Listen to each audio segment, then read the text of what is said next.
മരുന്നുകൾക്ക് വില കുറയുന്നതാണ് ബജറ്റിലെ പ്രധാന ആകർഷണം. വിമാനയാത്രാ ചെലവും ലളിതമാകും. അതേസമയം പുകയില ഉൽപ്പന്നങ്ങൾ, ഇറക്കുമതി ചെയ്ത വിദേശ മദ്യം തുടങ്ങിയവയ്ക്ക് വില കൂടും.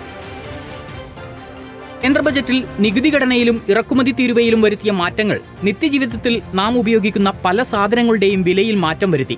ജീവൻ രക്ഷാ മരുന്നുകളുടെ ഇറക്കുമതി തീരുവ കുറച്ചതിനാൽ ക്യാൻസർ ചികിത്സാ ചെലവ് കുറയും.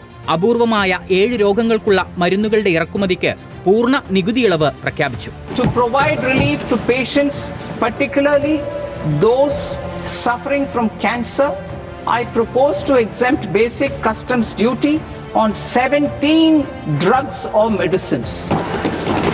ഇലക്ട്രിക് വാഹന ബാറ്ററി, കായിക ഉപകരണങ്ങൾ, സോളാർ പാനൽ, ലെതർ ഉൽപ്പന്നങ്ങൾ, shoes, mobile phone, microwave oven എന്നിവയ്ക്ക് വില കുറയും. വിദേശ ടൂർ പാക്കേജുകൾ, വിദേശ പഠനം എന്നിവയ്ക്കും ചെലവ് ചുരുങ്ങും. പുകയില ഉൽപ്പന്നങ്ങളുടെ ദേശീയ ദുരന്ത നിവാരണ സെസ് വർദ്ധിപ്പിച്ചതിനാൽ സിഗരറ്റിനും പുകയില ഉൽപ്പന്നങ്ങൾക്കും വില വർദ്ധിക്കും. ഇറക്കുമതി ചെയ്ത വിദേശ മദ്യത്തിന് വില ഉയരും. ചില ധാതുക്കളുടെ വില വർദ്ധിക്കാൻ സാധ്യതയുണ്ട്. ആക്രി സാധനങ്ങൾക്ക് വില കൂടും. ഫ്യൂച്ചേഴ്സ് ആൻഡ് ഓപ്ഷൻ ട്രേഡിംഗ് ചെലവ് വർദ്ധിക്കും.